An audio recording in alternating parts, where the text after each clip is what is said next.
Assalamualaikum warahmatullahi wabarakatuh. Perkenalkan saya Andra Sanjaya untuk menyampaikan tugas praktik penyusunan kontrak dalam rangka memenuhi ujian akhir program PCDS yang diselenggarakan oleh Beranda Hukum Indonesia. Pada kesempatan ini, saya membuat simulasi perjanjian sewa menyewa di antara Tuan Beni dan Tuan Alek, di mana di sini Tuan Beni membutuhkan gudang untuk usahanya sebagai pengepul rempah-rempah dan hasil bumi. Dan Tuan Alek selaku pemilik bangunan berupa gudang tersebut. Dalam perjanjian ini ditentukan bahwa harga sewa menyewa senilai 33 juta per tahun dengan jangka waktu sewa 1 tahun. Kemudian mengenai pembayaran uang sewa tersebut dilakukan melalui 2 tahapan. Yang pertama, sebesar 25 juta rupiah dilakukan secara tunai melalui metode transfer.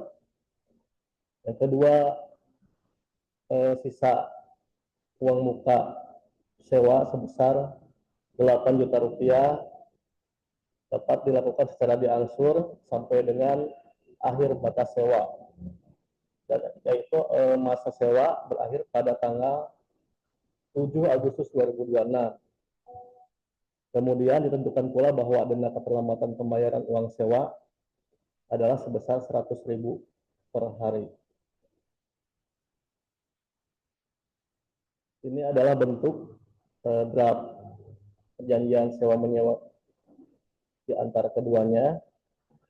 Yang pertama di sini kita akan melihat judul kontrak tersebut.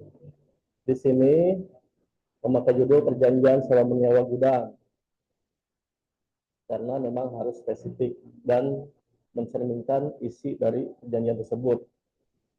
Kemudian selanjutnya ada titik mangsa perjanjian, memuat hari, tanggal, dan tempat perjanjian. Kemudian di sini ke bawah memuat nama para pihak itu sendiri. Yang pertama Tuan Alex, berikut identitasnya selaku yang menyewakan atau pemilik gudang tersebut. Tentu saja disebutnya pertama. Yang kedua yaitu Tuan Beni dengan identitasnya selaku penyewa, untuk selanjutnya disebut kedua. Kemudian di sini ada premis perjanjian yang merupakan pembukaan suatu perjanjian atau yang melatar belakangi perjanjian.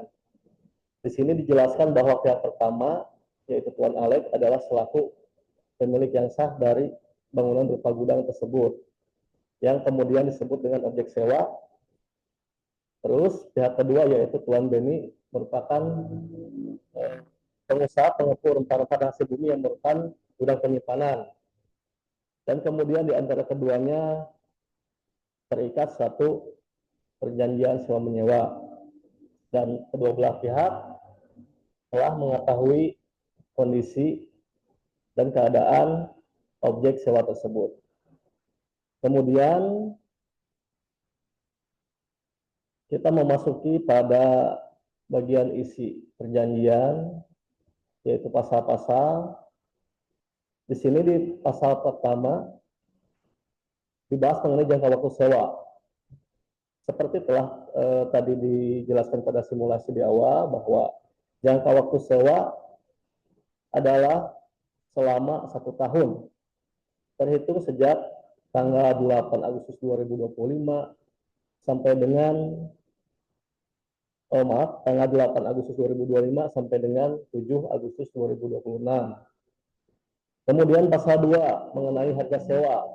Nah, untuk harga sewa telah disepakati yaitu sebesar 33 juta rupiah per tahun. Kemudian mengenai pasal 3 yaitu pembayaran uang sewa. Di sini para pihak telah sepakat untuk melakukan pembayaran uang sewa, yaitu dilakukan dalam 2 tahapan. Yang pertama, uang muka sewa sebesar 25 juta rupiah dibayarkan pada saat penandatanganan perjanjian ini, dan disepakati oleh kedua belah pihak dilakukan dengan metode transfer ke rekening pihak pertama selaku pemilik objek sewa. Kemudian poin kedua, pembayaran sisa sewa senilai 8 juta rupiah wajib dibayarkan oleh pihak kedua baik secara sekaligus maupun diangsur paling lambat pada tanggal 7 Agustus 2026, yaitu masa terakhirnya sewa. Dan kemudian di poin ketiganya, jika terjadi keterlambatan pelunasan sisa uang sewa, maka akan dikenakan denda senilai Rp100.000 per hari keterlambatan. Kemudian di poin 4-nya dibahas pula mengenai penerimaan pembayaran sisa uang sewa, baik tunai maupun melalui sistem transfer rekening pihak pertama harus disertai dengan kwitansi bermaterai cukup oleh pihak pertama. Selanjutnya di pasal 4 ada pernyataan mengenai jaminan pihak pertama yang menyatakan bahwa objek sewa tersebut berikut semua fasilitas yang terdapat di dalamnya merupakan hak milik dan dalam penguasaan pihak pertama seutuhnya. Kemudian pasal 5 mengenai kewajiban, hak, dan larangan para pihak. Untuk pasal ini dijelaskan bahwa yang pertama, setelah menerima uang sewa, pihak pertama wajib segera mengosongkan objek sewa dan mengecek segala fasilitas yang ada dan menyerahkan objek sewa dalam keadaan bersih dan layak dipergunakan oleh pihak kedua. Tentunya berikut menyerahkan kunci, menyampaikan segala data dan informasi yang berkaitan dengan objek sewa apabila diperlukan oleh pihak kedua. Di poin keduanya, selama jangka waktu sewa, para pihak berhak menanyakan atau meminta informasi serta data-data mengenai atau berhubungan dengan objek sewa. Dan yang ketiga, untuk alasan keamanan, pihak pertama dilarang memasuki objek sewa tanpa pemberitahuan dan izin terlebih dahulu serta pengawasan dari pihak kedua.